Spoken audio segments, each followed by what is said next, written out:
ذکر اذکار ماشومان پکې سبقونه وایي. ما چې کوم خبرې وکړه خلاصتاً تاسو ته دا بیان الله جل شانه قرآن پاک کې فرمایي انما یعمر مساجد الله جمعتونه هغه خلک تعمیروي کم خلک چې په الله باندې په ورځ د آخرت باندې ایمان لري. جمعات آبادول دا د مؤمن سړي کار دی. نبی علیہ الصلوۃ والسلام فرمایي المسجد بیت کل تقی المسجد بیت کل تقی جمعات د هر متقی سړي کور دی. متقیان خلک جمعات ته راځي، متقیان خلق د الله کور ته راځي.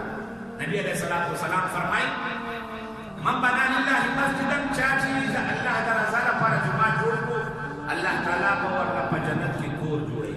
یو بل روایت دی نبی علیہ السلام فرمایي من بنا لله مسجدا ولو كمفحص قطوه د قطوه مارغه په شان دي کچا یو جمعه جوړ کړو الله تعالی به هغه جنت کې کور جوړوي. او تاسو ته پته ده قطوه مارغه دومره ساده مارغه دی دا قط کوي دا کدي ته قطوه وایي. او دې چې کله هغې اچوي یو بچي کېږي نو دې یو څو کڼ کې راواخلي او یو وړوکې غونته کې جاله غټه جاله معمولي چې بس دا هغې کې پرته یو بس راوځي دي بچي او هغه لوی شي بس بس دا انتهایي ساده دی جاله کې لګي. نبی علیه السلام د ارشاد مطلب دا دی چې جومات کې یو سړی ساده هم جوړ کړي ډېره خرچه کوي د خپل وس مطابق چا په جومات کې لږ کار وکړو پوړې راوړلو چت وله جوړ کړلو پمپې پکې ولګولو رکې پکې وکړلو مصلې پکې کېښودلې شیشې پکې ولګولې پیسې پکې ورکړله که چا لږ کار هم وکړلو الله تعالی به دې سړي له په جنت کې کور ورکړي. دا څه وړه خبره نه ده. صحابه کرام نبی علیه السلام به باقاعده په مسجد نبي په تعمیر کې به نبی علیه السلام کار کولو او فرمایل به اللهم لا عيش الا عيش الاخره فاغفر الانصار والمهاجره. الا ژوند خو د آخرت ژوند دی او انصار او مهاجرین صحابه کرام الله ته وبخي. نبی علیہ السلام خپل ملګرو دپاره نبی علیہ السلام دعا کوله. او جمعتونه مساجد دا د اسلام شعائر دي دا یاد ساتئ. هر یو سړي ته په یو خبره باندې یو غصه ورځي او غیرت ورځي دا یاد ساتئ جمعتونه دا د الله تعالی شعائر فانها من تقوى القلوب. دې سره د مؤمنانو خلکو زړونه مضبوطېږي ټکورېږي. ته به ګورې جومات ته چې ته څنګه ګورې تا ته الله رایادېږي. ته چې د جومات منارې ته وکتل تا ته جومات رایاد شولو الله رایاد شولو. تا بانګ واورېدلو تا ته الله رایاد شولو. تا مصله وکتله تا ته الله رایاد شو. تا مسواک وکتلو وضوخانه دې وکتله تا ته الله رایاد شو چې یاره مونږ ته بدرېدل پکار دی الله تعالی ته مخه کول پکار دی. نو دې نه دا معلوم شول چې په کوم شي باندې الله تعالی سړي ته مخامخ کېږي نو دا د شعائرو نه دي. نبی علیه السلام فرمایي بهترین بندګان هغه دي اذا رؤوا ذکر الله چې هغه ته ګورې او الله درته رایاد شي دا نیکان خلک دي. نو زما قدرمندو جوماتونه داسې ځای نه دي چې په دې باندې سړي ته الله تعالی رایادېږي. نو هم دې وجې نه ځای په ځای باندې چې کوم دی که مسلمانانو ته ضرورت وي او د هغوی یو غټه ګڼه وي نو پکار دی چې هلته جوماتونه آباد شي. او د جوماتونو آبادي دا یوازې د عمارت بلندواله اوږدواله پلنواله مضبوطواله ته نه وایي. د جوماتونو آبادي اصل کې دا شی دی چې سړی په نیک اعمالو باندې جوماتونه آباد کړي. که نیک اعمالو باندې جوماتونه آباد شول نو بس اصل مقصد د جوماتونو هم دغه دی. نبی علیه السلام جومات خو ډېر زیات وړوکی او دومره یې دا چت ښکته و چې شیخ حسن بصري رحمه الله به فرمایل چې وایي زما سر به د جومات د چت سر لګېدل د کجورو پاڼو به د هغه چت جوړ کجورو پاڼو او دغه د کجوري دا کوم تنې دي دا ایستنې وي دومره وړوکی جومات چې چت یې ښکته و تنګ هم و کسان را کڼ شول د جومات نه بیا بهر ولاړ. لیکن په اعمالو باندې دومره آبادو چې نبی علیه السلام په جومات ته راغی خامخا به څوک نه څوک ناست. د علم محفل به جوړو د ذکر محفل به جوړو د تلاوت دپاره به کسان راوړل شوي مشوره به پکې کېده د جهاد ذکر به پکې کېدو د ذکر حلقه به پکې لګېدله د تبلیغ حلقه به پکې لګېدله د تعلیم و تعلم سلسله به پکې جاري وه. دا د جومات هغه حیثیت و چې په دې جومات کې به د نبی علیه السلام د جومات نه به پورا ملک عرب به کنټرولېدو. پورا ملک عرب جزیرة العرب هغه به کنټرول کېدو د یو جومات په مدینه کې. دا خو بیا نبی علیه الصلاة والسلام وفات شو نو حضرت عثمان غني رضی الله عنه جومات له نور ځمکه واغوستله، کولاوې کړلو، چتې ولا هم نوې کړلو، ستنې ورله هم نوې کړلې، چې کوم خرچې هغه وکړلې هغه ځوان هغه بیا چا داسې نه دي کړي. نو جوماتونه دا د الله تعالی کورونه دي. څوک چې د الله تعالی کور آبادوي نو دا داسې دی چې د خپل آخرت هغه کور آبادوي. او آخرت کې دا کور چې دی دا څه وړه خبره نه ده. زما استاد دا کور چې دی دا د خاورو ګټو نه جوړ دی. او حدیث شریف کې راځي په جنت کې چې د سړي کور جوړېږي نو یو کاڼی به د سرو زرو وي، بل کاڼی به د سپینو زرو وي، او د مشک او د عنبر خټه به پکې میلاوه وي، او یاقوت او زبرجد دا ملغلرې دا به پکې ځلېدونکي وي.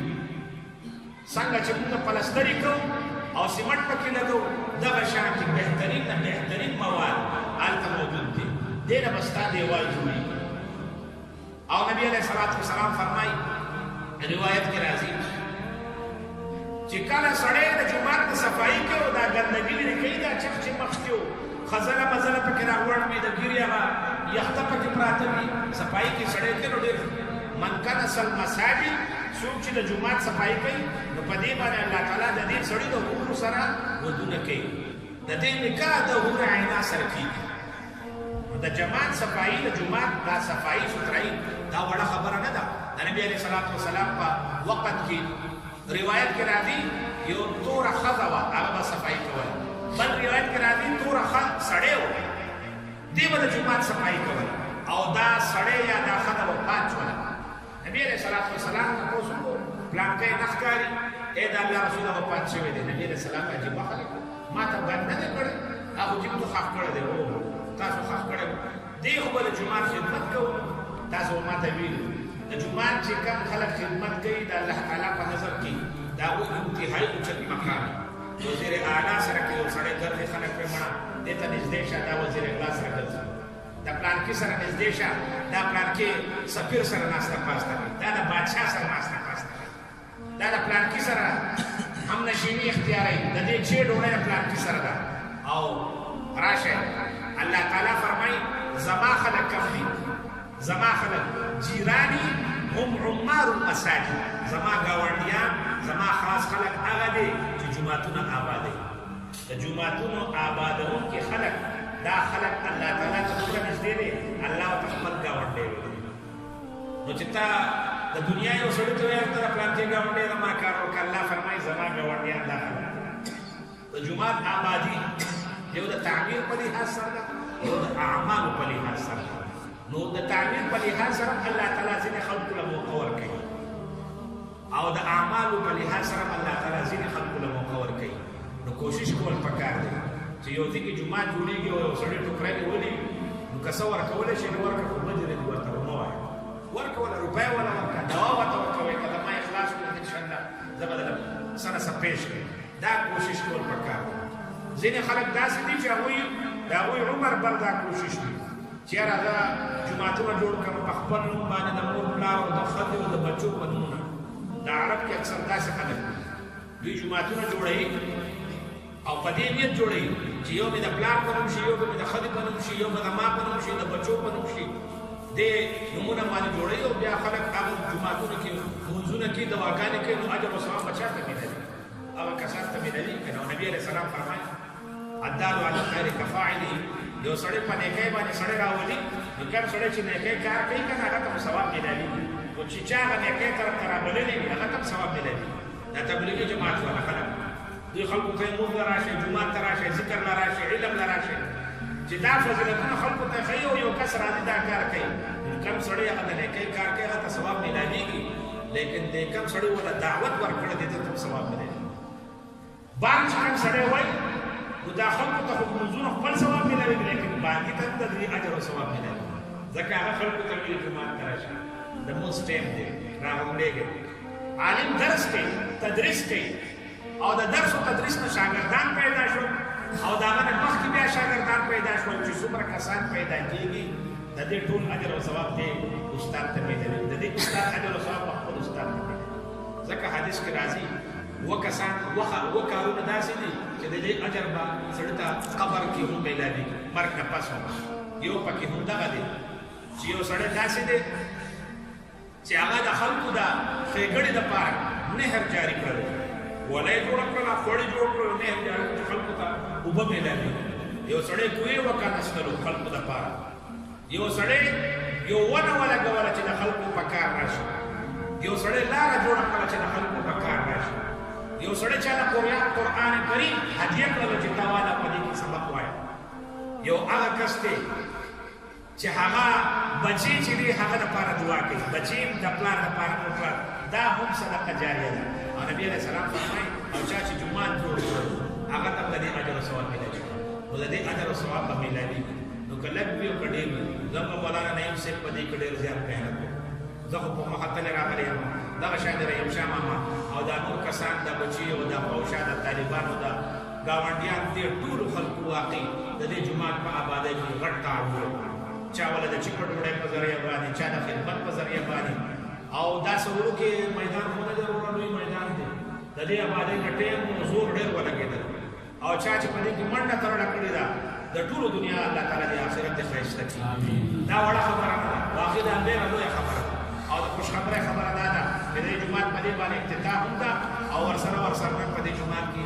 د ختم او د دستاربندۍ پروګرام هم دی نو د خیره سره زموږ نه پس به د خیره سره علما به راځي بیانونه به کوي نعتخواني به کېږي کوشش کوئ د محلې خلک یې چې دلته لږ ساعت دپاره کښېنئ خبره واورئ بیان